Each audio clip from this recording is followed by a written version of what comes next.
Ms. Pressley. Mr. Chairman, I have an amendment at the desk. Have the clerk will distribute the amendment to all members. We will pause so that members have a chance to read the amendment.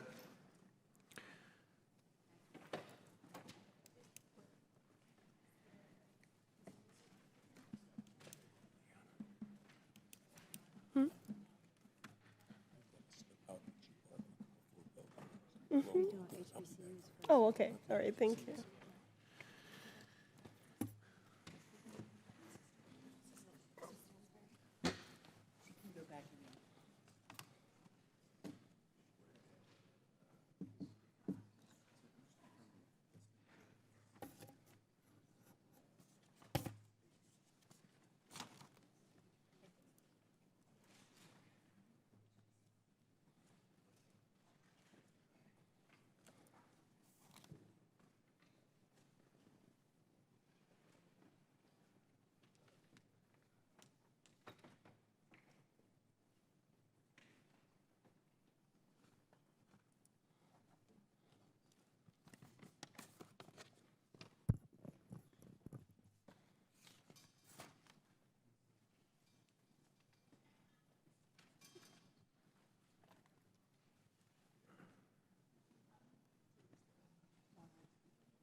Amendment to the amendment in the nature of a substitute to H.R. 8706, as offered by Ms. Pressley of Massachusetts.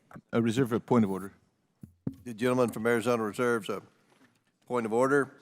Without objection, the amendment is considered as read.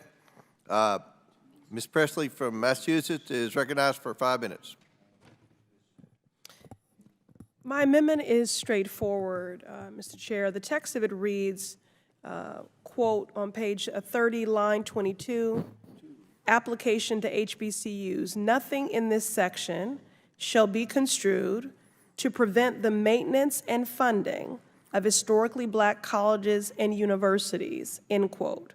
This amendment would exempt HBCUs from the federal ban that this bill places on funding for institutions that acknowledge racial oppression. As everyone on this committee can read, this bill prohibits funding for DEI practices, and it defines prohibited DEI practices very broadly, including banning the acknowledgement of racial oppression.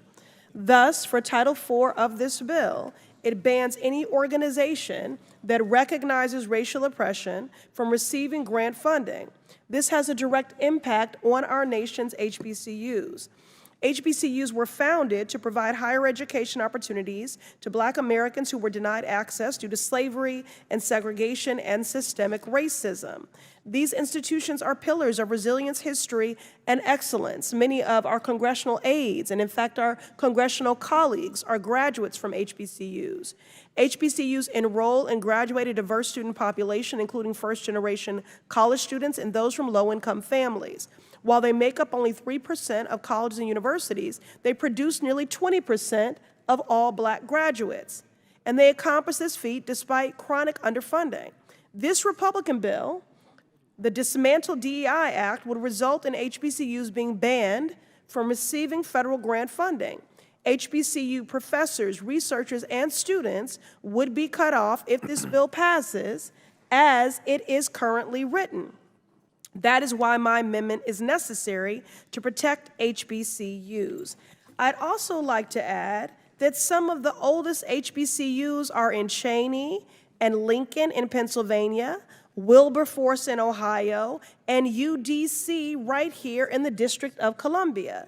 Each of them was first created before the Civil War and the Emancipation Proclamation. Further, several of my colleagues on both sides of the aisle have HBCUs in their home states, including Chairman Comer and many of those serving on this committee. There are HBCUs in Alabama, Florida, Georgia, Kentucky, Louisiana, Missouri, North Carolina, Ohio, Pennsylvania, South Carolina, Tennessee, and Texas. All stand to be harmed by this legislation. But it's not just the schools who will suffer. It's the professors who teach at them, the students who enroll, the community members who live near them, and the entire country that benefits from HBCU success. Finally, when it comes to our bottom line, HBCUs generate $16.5 billion in direct national impact across the country. If they were a company, they would be placed in the top 50 of Fortune 500 companies when it comes to job creation. And that is why this amendment is necessary to protect our HBCUs, and I urge my colleagues to support them through this amendment. Gentlelady yields back. I yield. I'll recognize myself. One moment, sir. All right. Chair recognizes Mr. Cloud to speak on the amendment.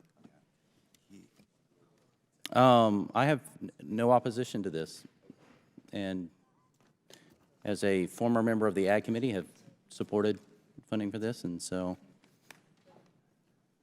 I do not see an issue with this amendment. All right. Any other members seek recognition? Support it.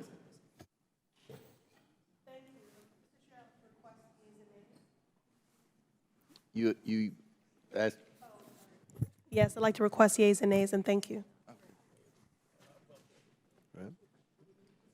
Any other members seek recognition? Seeing none. The question is now on the amendment offered by Ms. Pressley. All those in favor signify by saying aye. Aye. Aye. All those opposed signify by saying no. In the opinion of the chair, the ayes have it, and the amendment is agreed to. I think Ms. Pressley is going to request. I request the yeas in appointed voter. A recorded vote is ordered by Ms. Pressley. As previously announced, further proceedings on the question will be postponed. Pressley again. For what purpose does the gentlelady from